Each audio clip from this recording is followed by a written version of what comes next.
देखिए, अमूमन लोगों को नहीं पता साहिली जंगलात क्या है, मैंग्रोव्स क्या है, टिम्बर क्या है। तो मैं आप तीनों से ये पूछती हूँ कि ये इतना बड़ा शहर है हमारा, 2.5 करोड़ से ज़्यादा आबादी का, और जो इसके एनवायरमेंटल चैलेंजेस हैं, क्लाइमेट चेंज के हवाले से, वो भी आपके सामने हैं। और जो दीगर चैलेंजेस हैं, मतलब हीट वेव है, तो हमें समंदरी हवा चाहिए, वगैरह-वगैरह।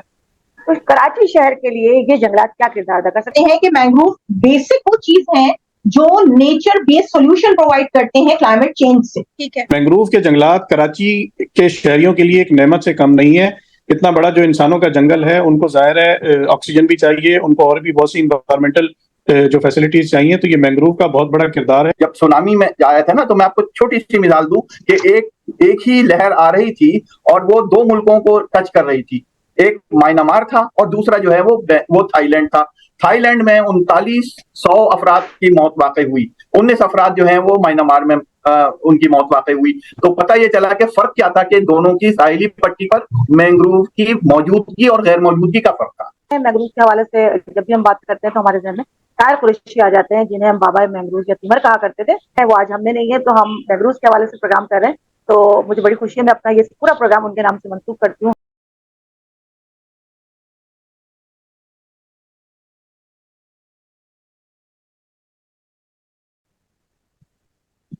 अस्सलाम वालेकुम शहजाद साहब। वालेकुम अस्सलाम। क्या हाल है जी, सर? कैसी हैं आप? अल्हम्दुलिल्लाह। अल्हम्दुलिल्लाह। अ,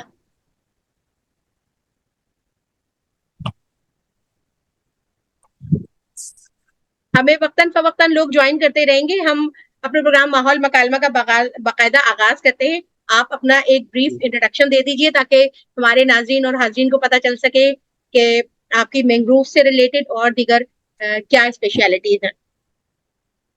जी, मेरा नाम शहजाद सादिक है और मैं इस वक्त सिंध फॉरेस्ट डिपार्टमेंट से मेरा ताल्लुक है और मैं कोस्टल फॉरेस्ट डिवीजन कराची में काम कर रहा हूँ। मेरा बैकग्राउंड अगर आप देखें तो फॉरेस्ट्री ग्रेजुएट हूँ। मैंने 1999 2001 में पाकिस्तान फॉरेस्ट इंस्टीट्यूट से पेशावर से फॉरेस्ट्री में ग्रेजुएशन की और उसके बाद 2001 में मैंने सिंध फॉरेस्ट डिपार्टमेंट ज्वाइन किया और तमाम सिंध के जो इकोसिस्टम्स हैं उनमें मैं काम कर चुका हूँ। रिवराइन है या इनलैंड है, सोशल फॉरेस्ट्री, और पिछले कोई 12-15 साल से मैं मैंग्रोव्स के साथ मुंसलिक हूँ। मैं आपको इंटरप्ट कर रही हूँ। रफी साहब अस्सलाम वालेकुम, क्या हाल है सर? अल्लाह का शुक्र है, आप खैरियत से हैं? अल्हम्दुलिल्लाह। आप किसी तारुफ के मोहताज नहीं है और मैं जिनसे तारुफ ले रही हूँ उन्हें भी यकीनन आपके कारनामों का बखूबी इल्म होगा। रफी साहब, जी जी। आपसे बात शुरू करते हैं। मैंग्रोव्स के हवाले से मौसमियाती तब्दीलियों पर क्या असरात होते हैं, आपसे बात शुरू करेंगे। देखिए, सबसे पहले बेचारा एक मैंग्रोव एक अनार और 100 बीमार। मैंग्रोव जो है वो एक हमाजहती प्रोडक्ट बन के सामने आया है गुज़श्ता दिनों, यानी माजी बईद में इसे बहुत ज्यादा जो है अहमियत हासिल नहीं थी। इसको मार्श लैंड, वेस्ट लैंड और मुख्तलिफ इससे जो है ना शनाख्त किया जाता था। लेकिन इसकी किस्मत उस वक्त खुली कि जब सुनामी आ गया वो के, और उस वक्त इसका एक रोल बहुत वाज़ेह सामने आया। वो ये आया कि ये इंसान की जान और इमलाक की हिफाजत के का बाइस बना। अब इसके बाद फिर हम आगे बढ़े, मजीद आगे बढ़े, तो पता ये चला कि जनाब इनके पत्ते और इनका जो निज़ाम है वो कार्बन डाइऑक्साइड के एब्जॉर्प्शन का जो है ना एक बहुत बड़ा मरकज है। और वो तकरीबन एक आम इससे जो है वो 5 गुना ज्यादा कार्बन एब्जॉर्ब करते हैं आम पौधों की निस्बत। तो ये एक बहुत बड़ी रेवलेशन थी और इसमें यहाँ पर इसका बहुत बड़ा रोल जो है वो क्लाइमेट चेंज के हवाले से आता है। क्योंकि आपको सबको पता है कि क्लाइमेट चेंज जो है वो जिस ये ग्रीन हाउस गैसेस की वजह से वकूफ पजीर हुआ है और ग्रीन हाउस गैसेस को कम करने में इसका एक कलीदी रोल है।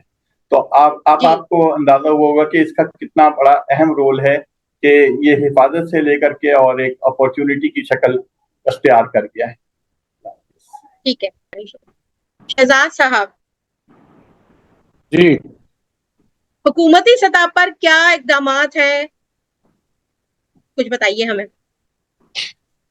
मैंग्रोव में पिछले कोई 25 से 30 साल के दौरान बहुत ज़्यादा काम किया गया है। सिंध गवर्नमेंट की बहुत ज़्यादा सरपरस्ती हासिल रही है मैंग्रोव्स के हवाले से सिंध फॉरेस्ट डिपार्टमेंट को। और अगर आप इसकी थोड़ी सी हिस्ट्री में जाएं तो पहले मैंग्रोव का कवर जो है वो बहुत कम था। अगर आप 90s या अर्ली 90s में आप देखें तो ये 87,000 हेक्टेयर के करीब था। जो जब सिंध फॉरेस्ट डिपार्टमेंट ने मैंग्रोव मैनेजमेंट शुरू की और आहिस्ता आहिस्ता वक्तन फवक्तन इसमें बढ़ोतरी हुई, तो 2007 या 8 में एक हमने सुपार्को से स्टडी करवाई थी, तो उस वक्त एक मैंग्रोव कवर जो था 1,07,000 हेक्टेयर तक था। और इस वक्त 2021 में हमने, अब चूंकि हम मैंग्रोव में जो है कार्बन ट्रेडिंग की तरफ भी चले गए हैं, तो वेरा ने जो वेरिफिकेशन की है और जो इंटरनेशनल कंसल्टेंट्स ने आके इस पे जो है वो वेरीफाई किया है, तो इस वक्त तकरीबन 2,40,000 हेक्टेयर पे मैंग्रोव कवर मौजूद है। और ये सिंध फॉरेस्ट डिपार्टमेंट की शबाना रोज मेहनत का नतीजा है और कंटिन्यूस एफर्ट्स उनकी रही हैं इसमें। तो ये तकरीबन 300 टाइम्स जो है मैंग्रोव कवर इंक्रीज हुआ है।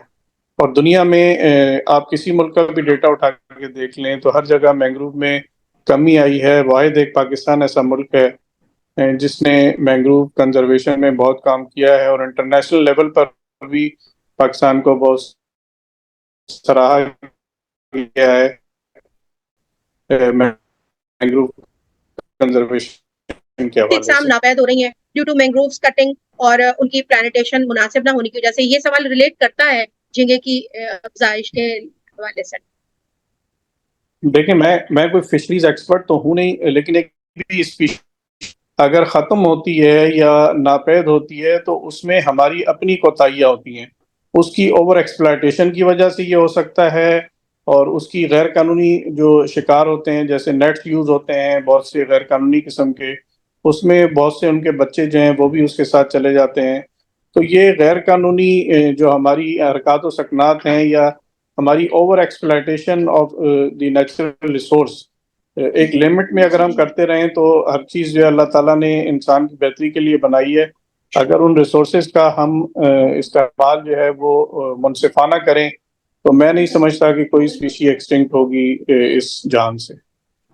ठीक है रफी साहब, मैंग्रोव्स माहौलियाती निजाम में कितना कार्बन जमा करते हैं, इस बारे में आपका इल्म क्या कहता है? ये आप काफी मुश्किल सवाल कर रही हैं और आप डॉक्टर कमल भी तशरीफ ला मैं फिर switch to doctor Kamal. How are you Kamal? Hello. अल्हम्दुलिल्लाह। Sadia, can you hear me? Yeah अच्छा जी, आपको आवाज आ रही है मेरी? बिल्कुल मुझे आपकी आवाज आ रही है। ये बताइए मौसमी, ये आपका स्पेशलिस्ट सवाल है, मौसमियाती तब्दीलियों से मैंग्रोव्स को क्या खतरात लाहक है? Can I repeat it? ये देखें, ये क्वेश्चन थोड़ा नो आई हैव अंडरस्टूड। आपने ये पूछा है इस वक्त कि मैंग्रोव को क्या तबाही जो जी क्लाइमेट चेंज है उससे क्या खतरा है? जी क्लाइमेट चेंज से मैंग्रोव्स को क्या खतरात हैं? एंडेंजर्ड है? सादिया,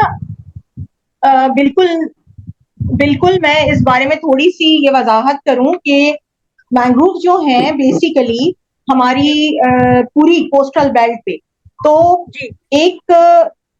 एक इनके दरमियान एक बैलेंस है। और वो बैलेंस ये है कि ये कुछ अरसे पहले तक की अगर मैं बात करूं, यानी 1980 से पहले की मैं बात करूं, तो उस वक्त ये कंसीडर किया जाता था कि मैंग्रोव जो है उनकी कोई ऐसी अहमियत नहीं है जिसकी बेस पर इनको प्रोटेक्ट किया जाए या इनको जो है वो क्लाइमेट चेंज के हवाले से जाना जाए। आज के जमाने में हम ये देखते हैं तो हम ये कहते हैं कि मैंग्रोव बेसिक वो चीज है जो नेचर बेस्ड सॉल्यूशन प्रोवाइड करते हैं क्लाइमेट चेंज से। ठीक है, ये तो बात की बात है कि हम ये देखें कि ये इनको क्या खतरा है। पहले हम ये तो देखें कि ये कर क्या रहे हैं। हम ये देखते हैं कि क्लाइमेट चेंज का नेचर बेस्ड सॉल्यूशन है, और नेचर बेस्ड सॉल्यूशन चीजों को कहा जाता है, आसान लफ्ज में अगर मैं कहूँ, कि कुदरत ने या फितरत ने एक चीज आपको दी है और आप उन्हीं से हल तलाश करें। ठीक है, जहां ये हमें सुनामी से बचाते थे, जहां ये हमें जो हमारे साइक्लोन्स हैं उनसे बचाते हैं, तो हमने क्या किया, बजाय इसकी कि हम फितरत से फायदा उठाते, हमने उल्टा इनको नुकसान पहुंचाना शुरू किया। हमने इनकी कटिंग शुरू कर दी, हमने इनको जो है इंक्रोच करना शुरू कर दिया। फिर दूसरी तबाही हमने जो हमारी एंथ्रोपोजेनिक एक्टिविटीज है, इंडस्ट्रियलाइजेशन और अर्बनाइजेशन, उसके बिहाफ पर हमने क्या किया कि वो मैंग्रोव जो कि पॉल्यूशन से समझे जाते थे, जो अपने अंदर हर तरह का पॉल्यूशन एब्जॉर्ब करते थे, उनको हमने सोर्स ऑफ पॉल्यूशन में कन्वर्ट कर दिया।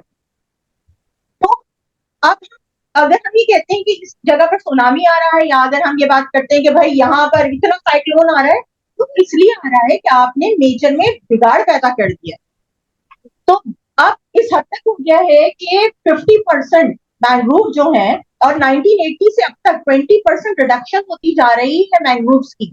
यानी 1980 से अब तक हम टोटली मैंग्रोव को रिड्यूस करते जा रहे हैं, और हमने ये एस्टिमेट रखा हुआ है कि आइंदा 100 सालों में 100% लॉस होगा मैंग्रोव का, अगर इस वक्त इसको कंजर्व या सस्टेनेबल नहीं किया। हमें ये बताइए एक और बहुत ज्यादा इम्पोर्टेंट चीज कि मैंग्रोव्स माहौलियाती निजाम में कितना कार्बन डेटिंग की जो बात हो रही है ना, इसको जरा हमें बताइए। अच्छा, मैंग्रोव में देखिए, मैंग्रोव में अगर हम ओवरऑल बात करते हैं ना कि पूरा मैंग्रोव इकोसिस्टम, तो उसको हम पार्ट्स में डिवाइड करते हैं कि इसके सेडिमेंट्स में कितना जाता है, इसकी मिट्टी कितना ऑब्जॉर्ब करती है, इसके सीडलिंग्स दोनों की अलग अलग स्टडी है। और जब प्लांट की बात करें तो इनके प्लांट के अंदर ये है कि इनका जो पर ईयर कार्बन 12.32 kg, यानी ठीक है, यानी अगर हम स्टडी करें, भी हमने संस्कृत पर एक स्टडी की पेपर है जिसमें हमने ये देखा कि इसका जो ओवरऑल सेडिमेंट का रेट था वो था 51.66 टन कार्बन पर हेक्टर। और वहां पर प्लांट्स कितने लगे हुए थे, वहां पर तकरीबन हमारे पास 3800 प्लांट्स थे पर हेक्टर में, और उन्होंने इतना टोटल एब्जॉर्ब किया। ओवरऑल 183.99 टन कार्बन पर हेक्टर इसकी कैपेबिलिटी है। और ये मैं आपको पोल्यूटेड साइट का बता रही हूँ। और अगर हम जनरल के लिए है तो हम ये कहेंगे कि 12.39 kg पर ईयर पर प्लांट होता है, और प्लांट की जो लाइफ है दैट इज 25 years। ओके। और बहुत उम्दा, मैं आपको आम फाहम डॉक्टर साहब ने बड़े अच्छे तरीके से इसको समझा दिया। आप एक सेहतमंद मैंग्रोव का 1 हेक्टर मुख्तलिफ लिटरेचर, मुख्तलिफ जगह, यानी एक आइडियल कंडीशन में अगर कार्बन सीक्वेस्ट्रेशन यानी कार्बन एब्जॉर्ब करने की जो सलाहियत रखता, वो तकरीबन 1000 टन साल। अच्छा, मैंग्रोव्स की पाकिस्तान में सिर्फ 2 इकसाम है, इससे ज्यादा भी कोई इकसाम है या हमने तजर्बा नहीं किया? नहीं, हमारे पास मैंग्रोव की माशाल्लाह से 4 इकसाम है। मैंग्रोव की 4 इकसाम जो अभी एग्जिस्ट करती है, मौजूद है। 2 का तो नाम पहले शहजाद साहब ले चुके हैं कि राइजोफोरा और एविसीनिया जो है वो उसको ज्यादा इस्तेमाल किया जा रहा है, उसके प्रमोशन, क्योंकि वो आसानी से जो है ना अपनी जगह बना लेते हैं। इसके अलावा सेरियोप्स टैगाल है, जी मोहतरमा, सेरियोप्स टैगाल है, और चौथी स्पीशीज एजिसीरस कॉर्निकुलेटम। जी, इसके सिंधी नाम जो है वो, उसके लिए मैं शहजाद साहब से दरख्वास्त करूंगा, शहजाद साहब जो है उसके सिंधी नाम जी आपको बता सकते हैं। जी, ये तिमर जो है, ये एविसीनिया को तिमर लोकल लैंग्वेज है, और अगर राइजोफोरा जो मैक्रोनेटा है उसे कुमड़ी कहा जाता है लोकल लैंग्वेज में। इसी तरह सीरियोप्स टैगाल जो है उसे किरड़ी कहा जाता है, और एजिसीरस कार्निकुलेटम जो है उसे चार कहा जाता है। तो ये 4 स्पीशीज हमारे पास अवेलेबल हैं। अगर हम लिटरेचर रिव्यू करें तो जिक्र मिलता है कि तकरीबन 8 स्पीशीज थी हमारे पास, जिनमें से ये 4 बाकी बची हैं इस वक्त जो ग्रो कर रही हैं।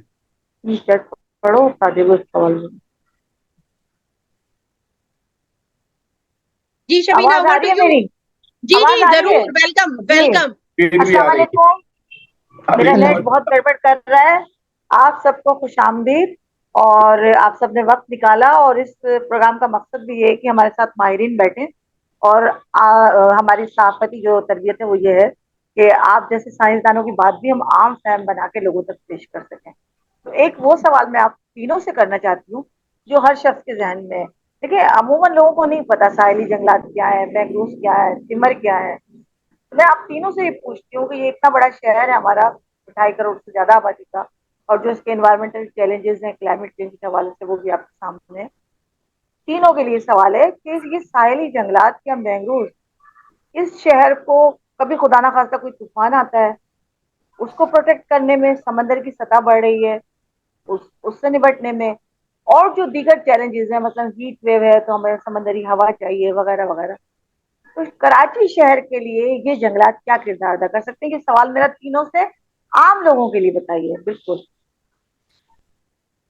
आप बारी लगा दें, बारी बारी लोग बता देंगे हम लोग। जी, सबके पास आप ही एक शुरू एक कीजिए मिनट है शफी साहब।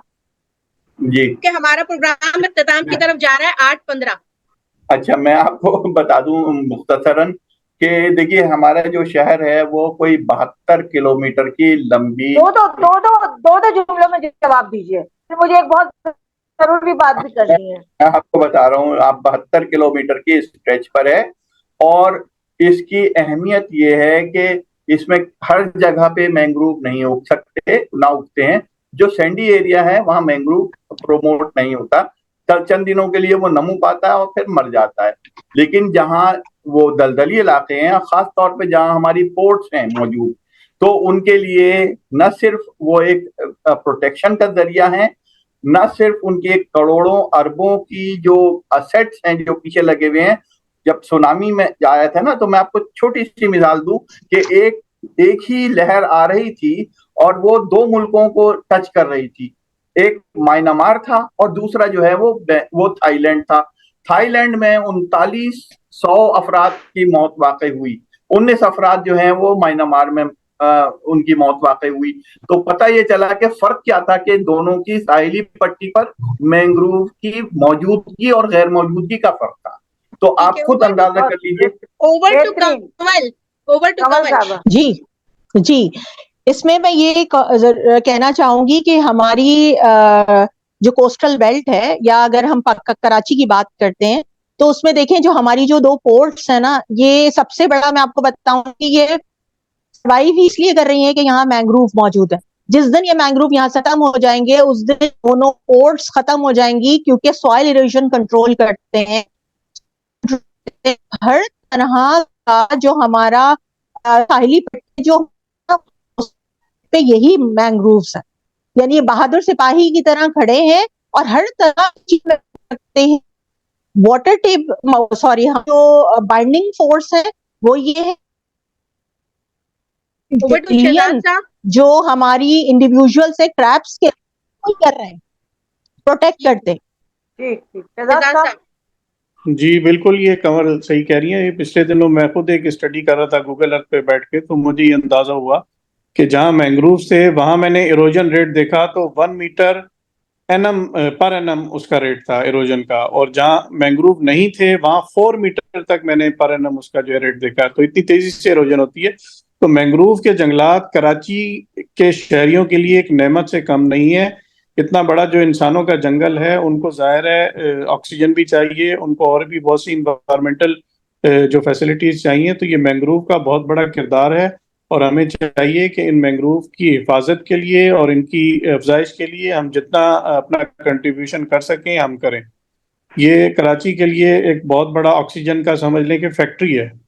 न सिर्फ उसे सुनामी से बचा सकती है, बल्कि एक oxygen provide, continuous oxygen provide करने की फैक्ट्री है।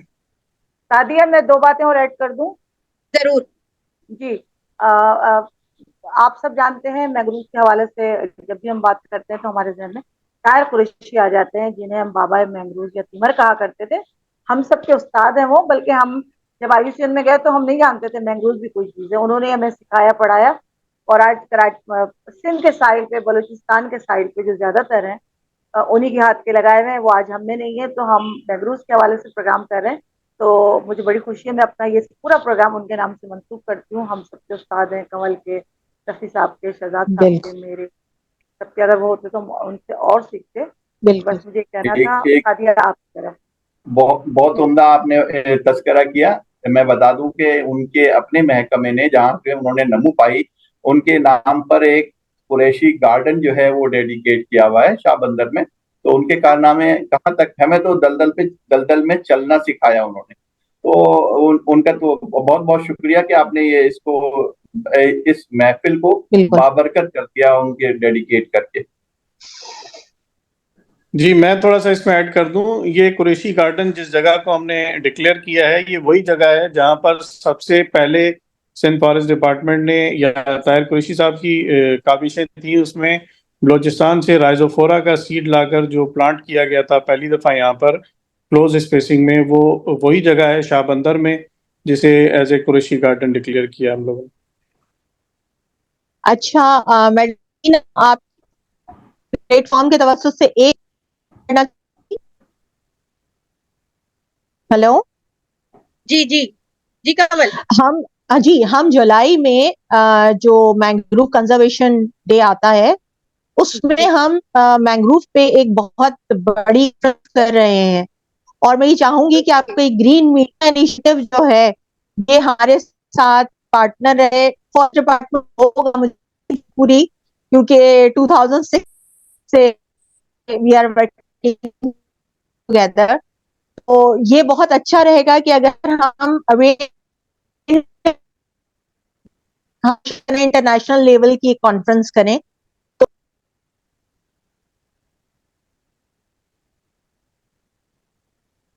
शबीना, मैं चाहूंगी आप प्रोग्राम को कंक्लूड करें और कमल की ऑफर का जवाब दें। जी कमल, बिल्कुल ग्रीन मीडिया इनिशिएटिव बनाने का मकसद जी। ये है कि इन्वायरमेंट और मीडिया के दरमियान एक पुल काम कर सकें, आपके काम को हम सपोर्ट कर सकें अपने जर्नलिस्ट बिरादरी के साथ।